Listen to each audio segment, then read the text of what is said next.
Everyone's always asking, is the housing market about to crash in 2025? And here's my prediction. Answer is no. And that, at least that's what I believe. You got to look at certain things. Interest rates are still high. And when interest rates became high, it knocked many buyers out of the housing market.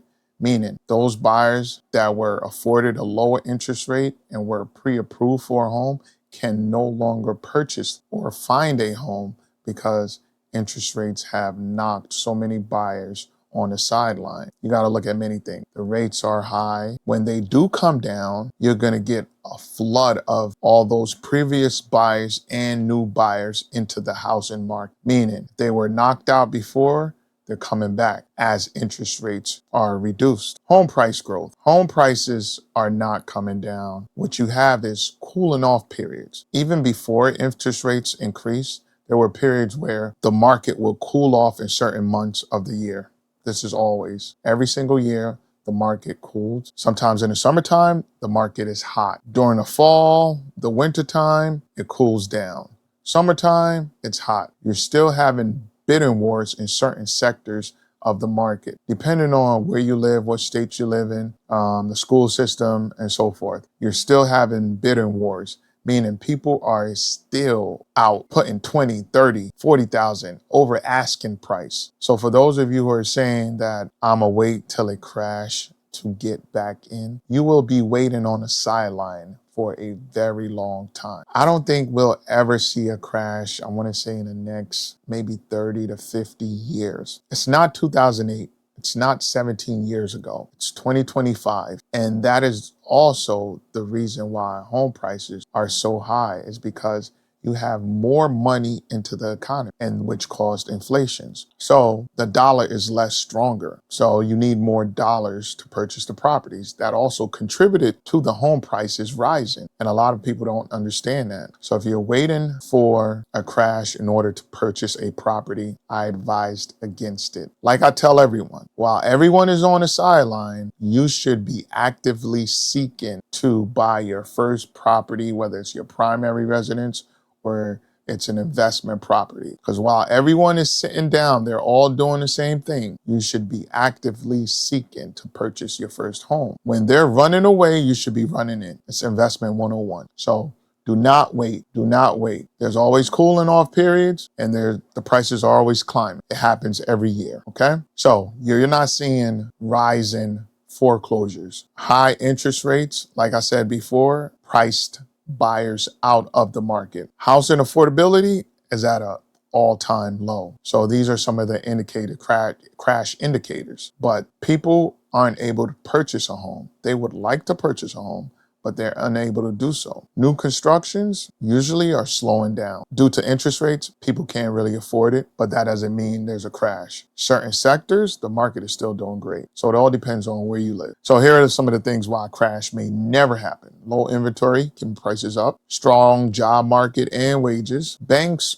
are a lot stricter on lending than they were prior to 2008. 2008, the banks would give you, if you were making $20,000 a year, here's a loan for $400,000. It was overinflated. They had subprime loans, and they just gave anyone a loan. You didn't even need a job. They would give you a loan. So you don't see those things. And also, I don't see a 2008 style crash, like I said before, but I do expect a price correction. A price correction does not mean that there's going to be a crash. And as I said before, my advice to those of you who are seeking to buy your first property, do not give up. Continue to look in different markets, look in different areas. Even if you get a high interest rate right now, you can always, refinance. You can always refinance. When I first bought my house, at that time in 2014, I bought my primary residence. My interest rate was around, I want to say 4.2%. And then when interest rates dropped to an all-time low, I was able to refinance to a 2.89%, which reduced my mortgage.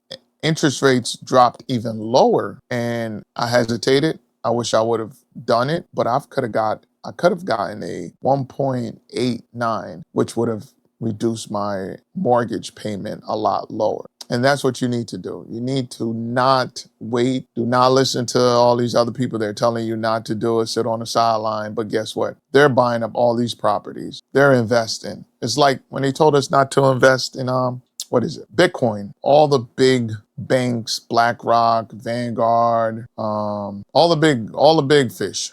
They were saying Bitcoin is done. Do not invest in it. And look at where Bitcoin is today. So around over $100,000. At one point, I remember seeing it at, I think the lowest I saw it at was at $8,000. There's no crash coming, at least no time soon. So don't let that be your primary reason why you're waiting. Do not wait for a crash. I'm going to reiterate it. Go ahead, start looking. The first thing you should do, the very first thing you should do is you should contact a lender, either traditional, FHA, or conventional, or go through a mortgage broker if you need specialized financing. They're less strict mortgage brokers. You might find it a lot easier, but the only difference is you can still put down a 3.5% down payment. So that's fine, but they're not going to be so like strict like a traditional bank. And a lot of mortgage brokers, they have, plenty of loopholes where they know different strategies where you get a lot of time. When you get what you get from traditional lenders, it's like cut and dry. A, B, C, D. If you don't meet certain criteria, you are denied. So I would say look for a mortgage broker and try to get pre-approved, regardless of whether or not you're denied. At least you'll have certain criteria that you need to work towards in order to get approved. So if you get denied, at least you'll know like, A, hey, I have to work on my credit, or B, I have to pay down this credit card.